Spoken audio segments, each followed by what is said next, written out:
Oke, bismillah. Assalamualaikum warahmatullahi wabarakatuh. Bulannya telah menguasai hati. Apa kalau Bismillahirrahmanirrahim. Alhamdulillah kita lihat levelnya isinya para yang isinya karena kita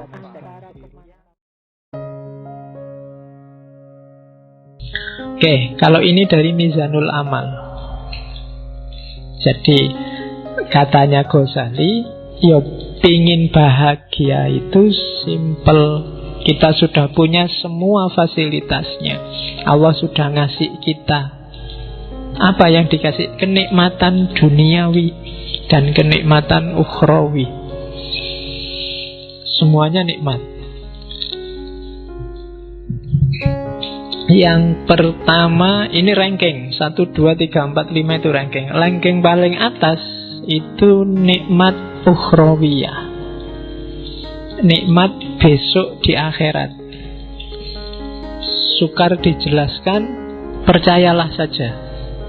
Karena kalau dijelaskan, penjelasannya pasti tidak bisa eksak. Hasilnya biasanya malah debat. Besok di akhirat kayak gimana? Berapa ya dinginnya surga? Berapa ya panasnya neraka? Kira-kira surga itu kalau pakai AC itu berapa PK kira-kira? Yang itu susah membayangkan. Ngomong yang eskatologis itu hanya bisa dipercaya. Tapi di sana digambarkan nikmat luar biasa. Cuma kenikmatan surga tidak akan bisa dicapai kalau kita tidak ketemu dengan nikmatnya jiwa, keutamaan nafsiyah. Kalau di dunia ini jiwamu galau, tidak tenang, entah karena apa, tidak mutmainnah, ya kamu tidak akan ketemu kenikmatan ukhrawi. Makanya kan di Al-Fajr itu, ya ayyatuhan nafsul mutmainnah. Kalau makomnya jiwamu belum nyampe mutmainnah, kamu tidak akan ketemu nikmatnya ukhrawi. Jadi jiwamu harus stabil dan nikmat dulu. Kalau di Mizanul Amal, cari nikmatnya jiwa gimana Pak? Yang pertama, akalmu. Dia akan merasa nikmat dengan ilmu. Jadi kita punya akal, bagian dari jiwa kan akal itu. Dia akan nikmat kalau dapat ilmu. Maka sering-seringlah ngasih gizi ke akalmu dengan ilmu. Semakin banyak dia dikasih suplemen ilmu, semakin dia akan merasa senang dan aman. Paham itu bikin tenang, tidak paham itu bikin galau. Teori paling gampang itu. Maka akalmu kasihlah dia kenikmatan dengan ilmu. Terus dirimu, maksudnya kedirianmu, pribadimu, bikinlah dia nikmat dengan warok. Warok itu menjaga diri. Jangan ngawur hidupmu kalau pengen tenang. Ya rumus paling gampang, jangan lakukan yang haram, yang maksiat, jauhi yang syubhat. Kalau kalian jauh dari 3 hal ini, pribadimu akan merasa tenang. Jangan ketipu oleh enak sementaranya yang haram dan yang maksiat, apalagi yang syubhat. Jadi kalau akalmu selalu dapat suplemen ilmu dan dirimu terjaga dari yang jelek-jelek, kamu akan nyaman, jiwamu akan tenang. Terus yang ketiga, meskipun begitu, kamu juga harus memanjakan jiwamu dengan kesungguhan dan keberanian. Hiduplah yang serius, hiduplah yang punya cita-cita, punya target, dan berani. Yang keempat, adil.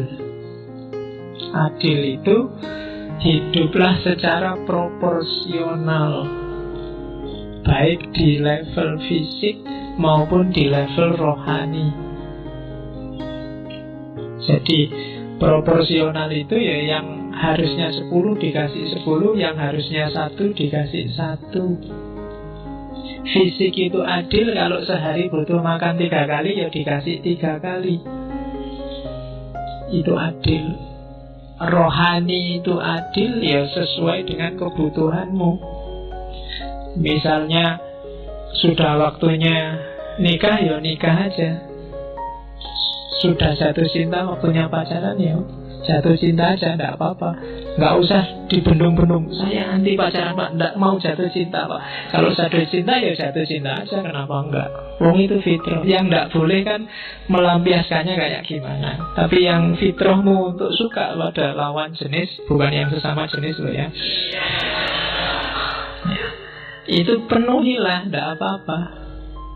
Kalau ini terpenuhi, kamu akan utama jiwamu, nafsiyahmu tenang, mutmainnah, baru kamu dapat kenikmatan ukhrawi. Cuma syaratnya tidak akan sempurna jiwamu tenang kalau badaniyahmu tidak sempurna. Ya kayak tadi loh, kalau fisiknya tidak adil, waktunya ada makannya kamu puasa terus, harusnya ada tidurnya kamu pakai melek terus, jiwamu juga tidak akan tenang, tidak akan mutmainnah.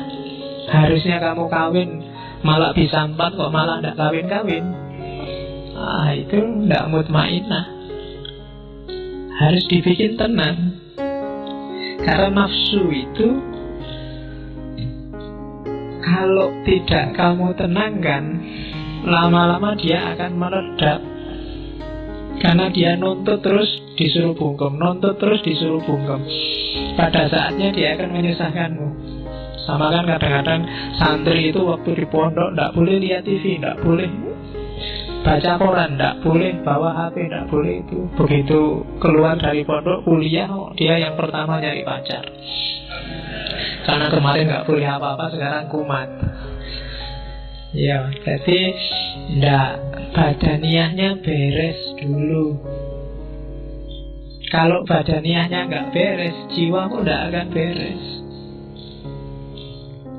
Kaya dulu, punya istri dulu, pinter dulu, fasilitas dulu, baru jiwanya bisa tenang. Jadi badaniyah.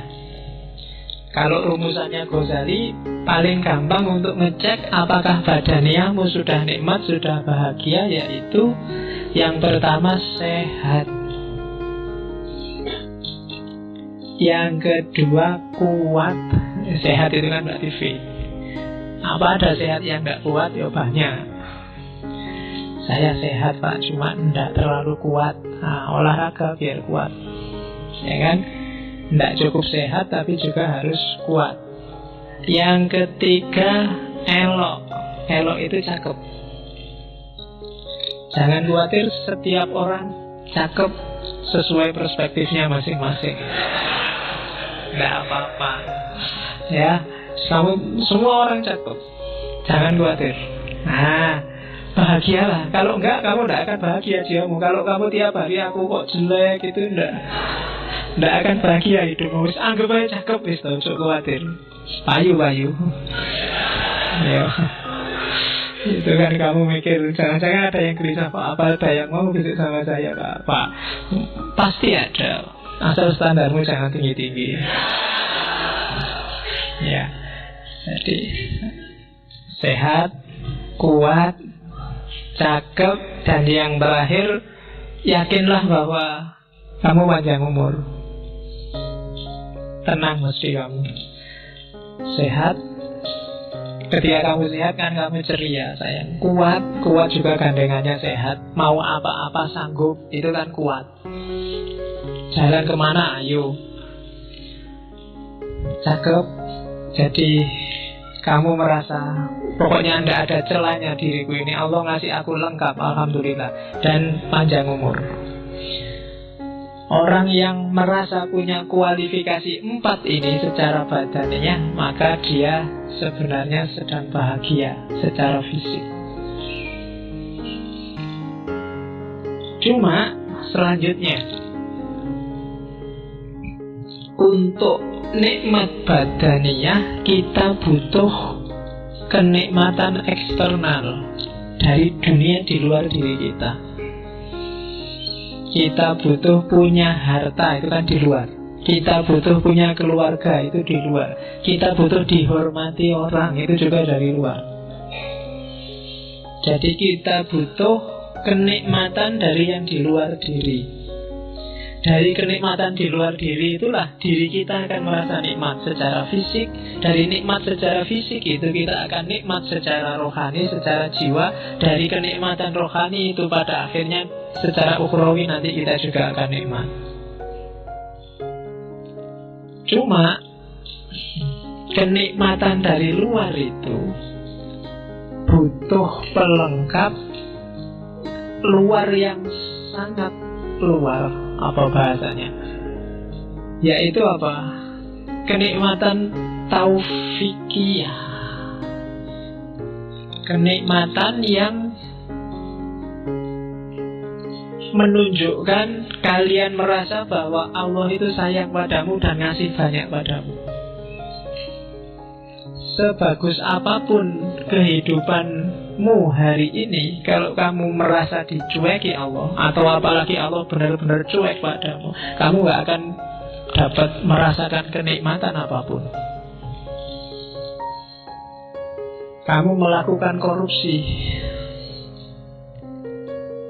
enak loh korupsi itu. Kamu dapat banyak uang, mau apa aja bisa. Tapi karena kamu tahu bahwa dengan kamu korupsi ini Allah tidak akan ridho padamu, maka tidak jadi nikmat.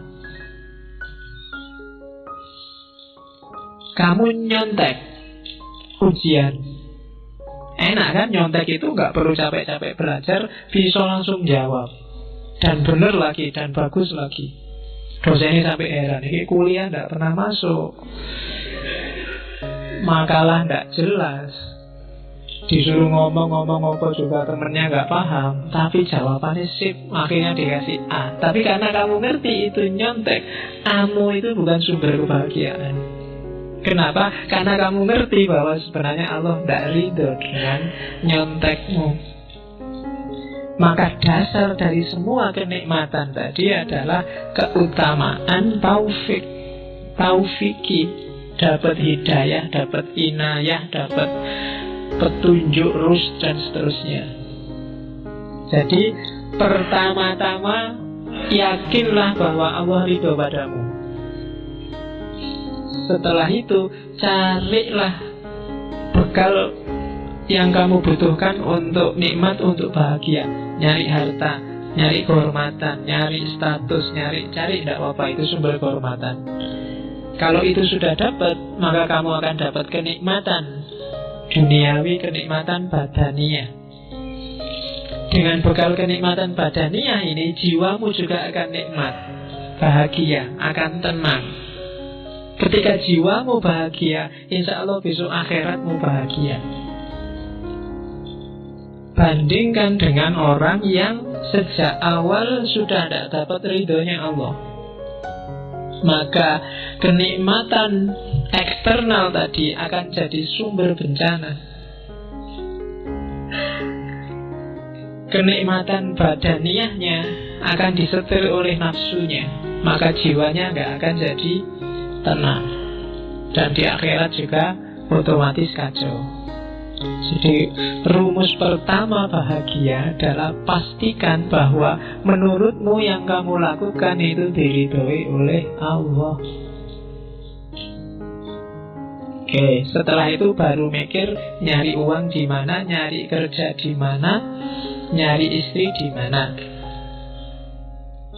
Kalau sudah dapat kekayaan, dapat status, dapat kerja, itu kan nikmat. Hasilnya semua itu kenikmatan badaniyahmu. Kamu jadi sehat, kamu jadi kuat, kamu jadi elok, kamu jadi tampan. Kemarin gak punya duit, beli sampo sama sabun aja. Nah kan, kalau duitnya banyak kan sekarang santai, beli parfum, beli make up, malah bisa. Kalau itu sudah terpenuhi kan jiwamu kan tenang. Dan setelah jiwamu tenang, kamu nambah lagi menyempurnakan jiwamu, misalnya dengan cari ilmu, dengan memelihara diri, dan seterusnya. Maka ketika kamu meninggal, kamu akan mutmainnah, dan kamu akan dapat kebahagiaan ukhrawi. Sebelum lanjut ke pembahasan berikutnya, akan sangat berterima kasih kami jika Anda mendukung channel kami. Oke, dasar teori awal itu. Teori kedua, man arofa nafsahu arofa robbahu. Kunci kebahagiaan, katanya Ghazali, kenal dirimu. Kalau kamu sendiri masih nggak paham siapa kamu, apa maumu, kamu tidak akan bisa bahagia. Sebenarnya ini teori paling gampang. Kalau kamu nggak ngerti selera makanmu, janjane misalnya makanan yang kamu sukai apa sih, kalau kamu nggak ngerti, ya kamu nggak akan bisa membahagiakan dirimu. Kamu sendiri nggak ngerti. Cara paling gampang untuk bahagia, ya membaca dirimu sendiri dulu. Katanya Ghazali di bagian awal Kimia Usa'adah itu, ia yang mengenal dirinya, ialah yang akan merasakan kebahagiaan sejati. Mungkin selama ini kamu gak bahagia karena kamu gak kenal dirimu. Sebenarnya kamu suka misalnya baju-baju tipis, tapi karena kamu gak kenal dirimu, kamu lihat orang lain pakai baju-baju tebal, pakai baju-baju jubah, kamu anggap itu yang enak, dan kamu tiru, ya nggak enak akhirnya. Kamu nggak nemu kebahagiaan di situ. Jadi kenali dirimu dulu deh. Kenapa kok kita nggak kenal diri, katanya Ghazali? Biasanya ketutup oleh hasrat, oleh hawa nafsu, oleh karakter-karakter binatang kita, oleh keinginan menaklukkan yang lain, oleh keinginan jadi idola, oleh keinginan macam-macam. Itu yang bikin kita nggak kenal. Padahal kamu seleranya cuma nasi kucing, tapi karena ingin dianggap keren, kamu milih restoran-restoran mahal yang ada steak, ada apa. Padahal begitu lihat steak, kamu janjani mau muntah. Di panganan opo itu, tapi yo biar dianggap keren, terpaksa kamu sambil nutup hidung dimakan. Nggak enak karena kamu nggak kenal dirimu sendiri. Ketutup hasratmu untuk dianggap anak gaul. Sebenarnya pakai jin itu mungkin kamu tersiksa luar biasa, wong meletup kayak gitu gimana. Tapi kalau nggak pakai jin nggak keren, Pak. Padahal kan yang paling keren itu kan menurut saya kan pakai sarung paling enak. Longgar, ISIS kan. Loh iya kan? Makainya juga simple, kapanpun dibutuhkan bisa dibuka. Bayangkan kamu pakai jin ke kamar mandi sudah tak sumpek, kalau pakai sarung kan diangkat wes. Nah iya kan? Loh, itu kecenderungan jiwamu, tidak bisa dibohongi. Jadi kenali dirimu. Oke. Terus dan jangan salah, katanya Ghazali, mengenal diri itu manfaatnya dua. Begitu kamu jernih membaca dirimu, semakin ke dalam, semakin ke hakikat sebenarnya siapa itu manusia, justru di paling dasar kamu akan ketemu gambarnya Tuhan. Ya kan? Karena Allah memang yang membedakan manusia dengan yang bukan manusia kan, wa nafakha fihi min ruhi. Dalam diri kita ditiupkan ruh dari Allah, dan itu citranya, gambarnya ruh dalam diri kita itu gambarnya Allah. Jadi begitu kamu kenal dirimu yang sejati, hakikatnya kamu kenal Allah. Jangan dibayangkan, kalau mau lakukan, bersihkan dirimu sebersih-bersihnya, singkirkan dari debu-debunya. Ghazali kan yang terkenal bikin analogi cermin itu kan. Semakin nafsu menguasaimu, semakin gelap cerminmu. Kayak kamu maksiat sekali, ada titik hitam satu. Semakin banyak maksiat, titik hitamnya semakin banyak. Sehingga kamu tidak bisa sudah lihat ke dalam dirimu. Akhirnya kamu tertipu oleh titik-titik hitam itu. Kamu anggap yang penting yang titik-titik hitam itu. Padahal kalau kamu bisa bersihkan itu, kamu sisihkan itu semua, kamu akan melihat bahwa sebenarnya itulah hakikat dirimu dan sekaligus itulah Tuhanmu. Oke, jadi kunci bahagia pertama, kenali dirimu. Saya tidak tahu pernah nggak teman-teman sekali-sekali mikir tentang dirimu sendiri. Mungkin paling tidak kayak tadi, nanti kalau ada waktu ya bikin semacam muhasabah, semacam tafakkur. Tipe orang kayak gimana sih kamu itu? Yang kamu sukai apa, yang tidak disukai apa? Cita-citamu apa saja? Keinginanmu apa saja? Terus kamu cek, ini keinginan ini sifatnya kayak gimana sih? Positif apa negatif? Kalau negatif, kenapa kok negatif? Sumbernya dari mana? Dan akhirnya mau jadi apa? Wah, itu muhasabah namanya. Jadi yang pertama, kenali dirimu deh. Siapa kamu? Ya kalau orang perang itu kan harus ngerti posisinya. Kalau kamu nggak ngerti posisinya, gawat. Ya kan? Di rumah aja kan kamu harus ngerti posisi. Kamu itu anak, opo bapak, opo ibu, opo adik, apa kan harus jelas. Kalau kamu di rumahmu anak tapi merasa kayak bapak, kan gawat. Ya, nanti malam-malam masuk kamar ibu lu. Posisimu anak, bukan bapak. Lah ya kan? Harus jelas. Nah itu maka kamu dalam hidup ya gitu harus muhasabah. Jangan-jangan kamu itu teman, apa sahabat, apa pacar, apa musuh kan juga harus jelas. Biar menyikapinya juga enak. Maka know yourself. Ini kan pesannya Socrates yang paling awal kan, kenali dirimu. Ya, itu kalimat-kalimat di Kimia Usada. Coba deh kalau sanggup, tanyakan, siapa aku dan dari mana aku datang, kemana aku akan pergi, apa sih tujuan kedatanganku dan persinggahanku di dunia ini, di mana sih kebahagiaanku dapat ditemukan. Tanyakan itu, coba jawab. Ini PR-mu nanti malam. Ya sambil nonton sepak bola kalau ada, ini dijawab. Kira-kira siapa sih aku itu, dari mana aku datang, kok tiba-tiba aku ujuk-ujuk ada di sini itu loh. Apa kebetulan atau Allah ngasih misi apa sih aku ditaruh di bumi ini? Kok aku dilahirkan di Jogja, kok aku dilahirkan di Sumatera, kok aku dilahirkan Jawa Timur, kok aku kira-kira disuruh bawa misi apa sama Allah? Nah itu muhasabah. Dan Ghazali wanti-wanti, diingat-ingat ya, dalam dirimu secara umum itu ada 3 aktor, ada 3 variabel yang harus hati-hati kamu gunakannya. Begitu salah dosis, hidupmu kacau. Yang pertama adalah unsur hewan, kehewanan. Yang kedua unsur setan. Dan yang ketiga unsur malaikat. 3-tiganya penting. Kamu butuh unsur hewan.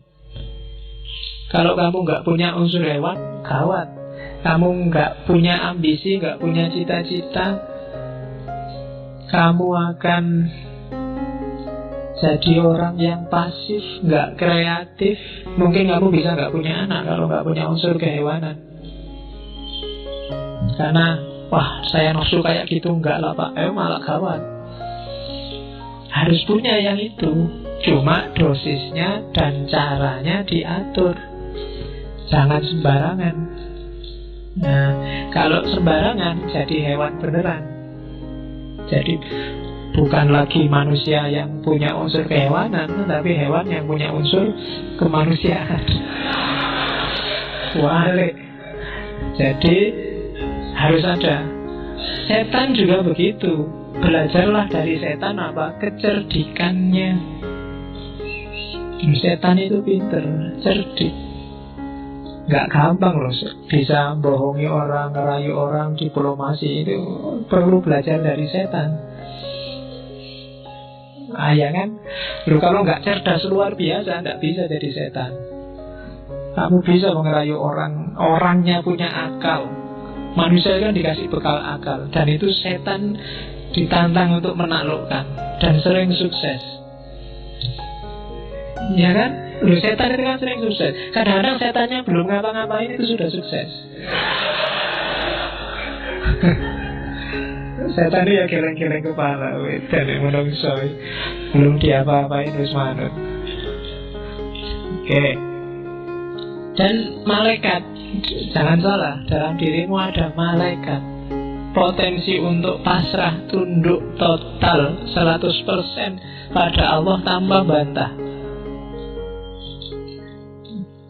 Karakter-karakter baik 100%. Cuma malaikat yang murni, tidak ada hewannya, tidak ada setannya.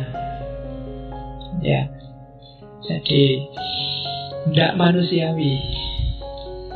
Jadi manusia itu mix antara tiga-tiganya.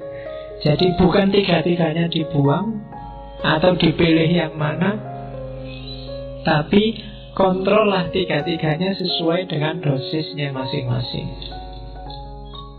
Kalian harus ngerti dosisnya, ngerti takarannya. Jangan berlebihan.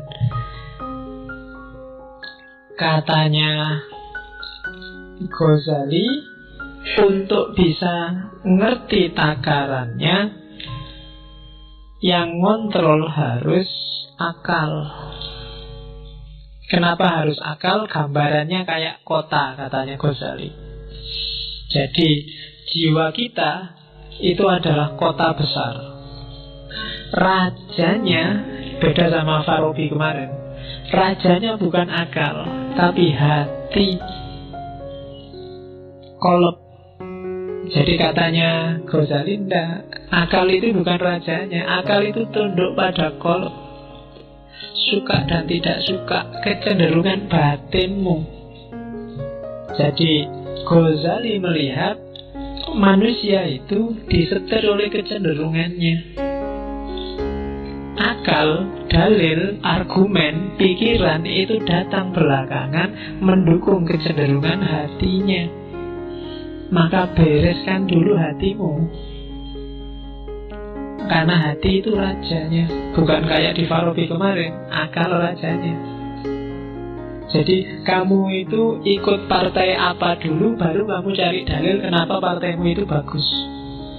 Kamu itu jatuh cinta dulu, baru cari argumen kenapa kamu jatuh cinta padanya. Kamu suka dulu, baru nyari alasan kenapa kamu suka. Atau tidak suka dulu, baru nyari alasan kenapa kamu tidak suka. Jadi rajanya adalah hati. Maka kan banyak pengajian-pengajian manajemen kolbu. Nah, itu bahas raja. Ya besok kita bikin tandingannya, manajemen akal. Ya, jadi tugasnya akal apa? Akal panglima perang. Hati itu tugasnya ngasih nasihat, berfatwa. Sementara pekerjanya, panglimanya di lapangan itu akal. Prajuritnya itu syahwat dan amarah. Jadi dua-duanya ya, yang satu wali kotanya, yang amarah itu polisinya kalau katanya Ghazali. Jadi dalam diri kita itu isinya polisi yang marah-marah, kemudian wali kota yang penuh ambisi, dan panglima yang punya kekuatan ngatur, serta raja yang mengendalikan. Begitu rajanya nggak beres, maka panglimanya juga disuruh ngatur untuk ke arah yang tidak beres. Syahwat akan jadi penguatnya, karena dari situ muncul ambisi hasrat. Kemudian kekuatan amarah jadi pendorongnya. Jadi hati-hati, makanya hati harus lembut, baru yang lain ikut lembut. Kalau hati kasar, akalmu juga akan mengarah pada kasar, syahwatmu juga dikontrol oleh kekasaran, dan amarahmu akan semakin menyala. Jadi maka katanya Ghazali, amankan kota jiwamu. Pertama-tama bereskan hatimu, kemudian perintahkan panglima untuk mengendalikan wali kota dan polisi. Kalau enggak, ya alamat kotamu kacau balau.